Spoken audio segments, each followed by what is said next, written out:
संवाददाता नीरज सिंह जुड़ गए हैं। नीरज, सबसे पहले तो यही सवाल कि जिस तरह से राज्यसभा में आज देखा गया है, सुधांशु त्रिवेदी का कहना है कि ये कहानी सिर्फ सोरोस नहीं है, क्वाथोरेच्ची से लेकर सोरोस तक की कहानी पुरानी है।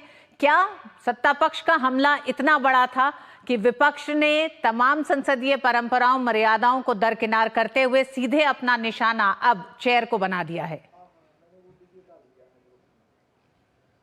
देखिए, बिल्कुल, और ये हमला नहीं है, ये सच्चाई है। आप देखें कि जो भोपाल गैस त्रासदी है, उससे लेकर अगस्ता वेस्टलैंड और ये तमाम जॉर्ज सोरोस तक एक लंबी श्रृंखला है। जब कांग्रेस के जो शीर्ष नेतृत्व है उसके ऊपर उंगलियां उठती हैं कि किस तरीके से जो देश विरोधी ताकतें खासतौर से हमारे देश की अर्थव्यवस्था को और राजनीतिक स्थिति को अस्थिर करने के लिए कोशिशें करती हैं, उनके साथ कांग्रेस पार्टी और उसका जो शीर्ष नेतृत्व है, कहीं ना कहीं या तो उनकी तस्वीरें दिखती हैं या फिर किसी ना किसी तरीके से उनके जो संबंध हैं वो दिखाई देते हैं। और यही कारण है कि कांग्रेस पार्टी उस डिस्कशन से भाग रही है, क्योंकि उनको ये लगता है कि अगर डिस्कशन हुआ जॉर्ज सोरोस के मामले को लेकर तो एक लंबी जो श्रृंखला है वो शुरू हो सकती है।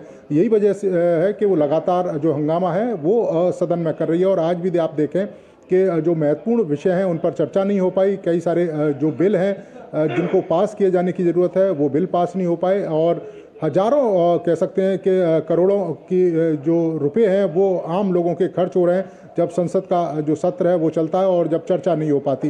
कांग्रेस पार्टी बैकफुट पर है, यही कारण है कि वो चर्चा नहीं कराना चाहती जॉर्ज सोरोस के मुद्दे पर।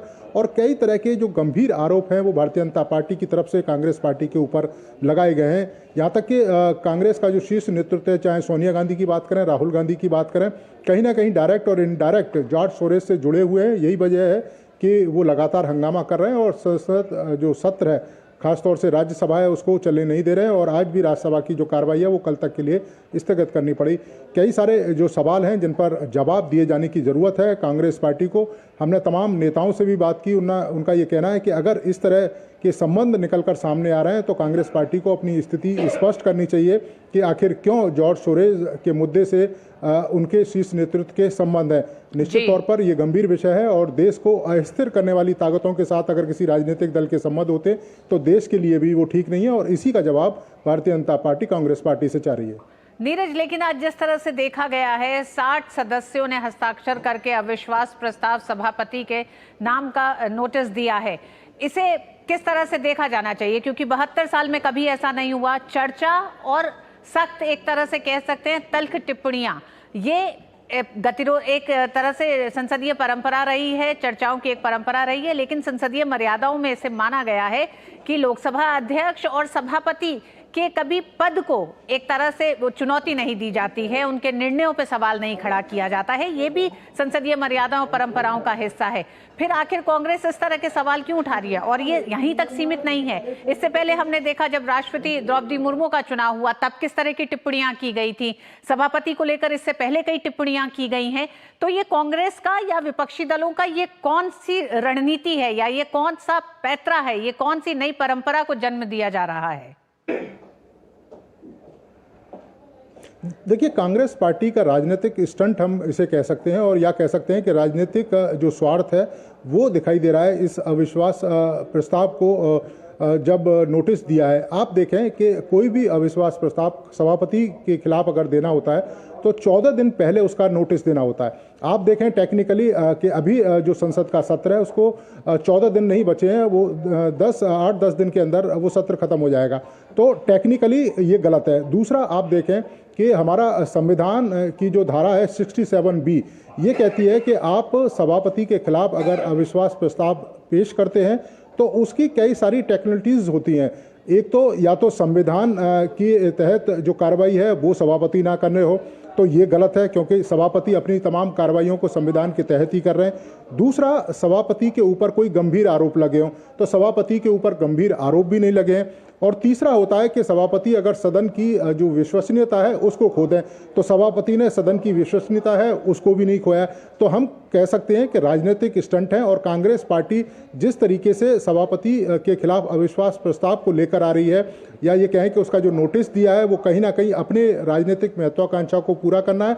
क्योंकि आप अगर देखें कि ना तो राज्यसभा में उनके पास बहुमत है, क्योंकि अविश्वास प्रस्ताव के लिए राज्यसभा में बहुमत भी होना जरूरी है।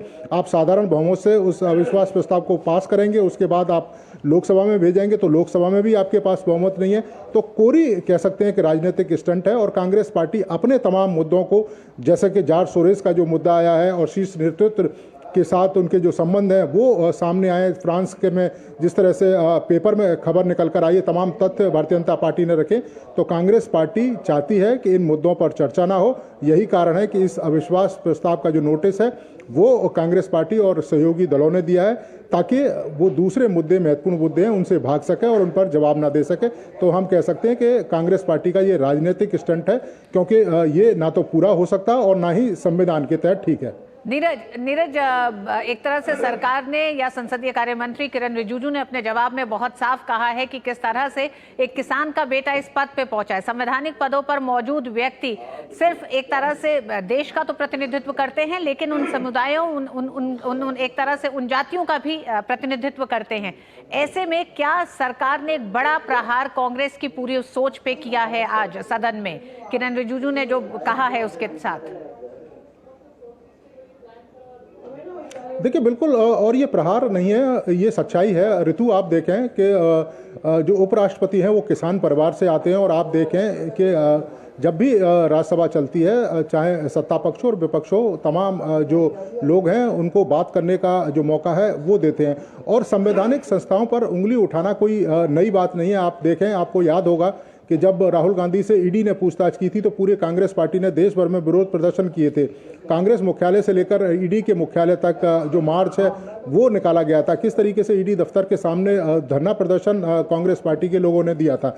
और इसी तरह की स्थिति आप देखें कि राजनीतिक संस्थाओं पर उंगलियां उठाने की परंपरा रही है, चाहे वो चुनाव आयोग हो, ईवीएम का मसले हो, सीबीआई हो। तो तमाम जो संवैधानिक संस्थाएं, उन पर उंगली उठाना एक तरीके से शगल बन गया है। और मुझे लगता है कि देश की जनता देख रही है। कांग्रेस पार्टी को रियल मुद्दों पर बात करनी चाहिए, रील वाले मुद्दों से बचना चाहिए। और यही अगर परिणति रही तो मुझे लगता है कि आने वाले चुनावों में भी उन्हें नुकसान उठाना पड़ सकता है। कांग्रेस पार्टी इश्यूज पर बात करे, और मुझे लगता है कि ना तो सदन में व्यवधान डाले और ना ही ऐसे मुद्दे उठाए जिनका कोई ज़रूरत नहीं है। देश हित के मुद्दे उठाएं तो निश्चित तौर पर देश के लोग भी देखेंगे कि उनके जो सदस्य हैं वो उनके हितों की बात करें। लेकिन यहाँ कांग्रेस पार्टी अपने व्यक्तिगत हितों को आगे लेकर जिस तरीके से सदन की कार्रवाई को बाधित कर रही है, वो लोकतंत्र की परंपरा के लिए भी ठीक नहीं है। ठीक नीरज, सदन के नेता जेपी नड्डा का भी कहना है कि कांग्रेस सोरेस मुद्दे पर चर्चा करने से बचने के लिए इस तरह के तमाम प्रयास कर रही है, जैसा कि सभापति के खिलाफ अविश्वास नोटिस लाना भी उसी कदम को उन्होंने कहा है कि इस तरह के कदम कांग्रेस इस समय उठा रही है। बहुत बहुत धन्यवाद नीरज। कांग्रेस पार्टी को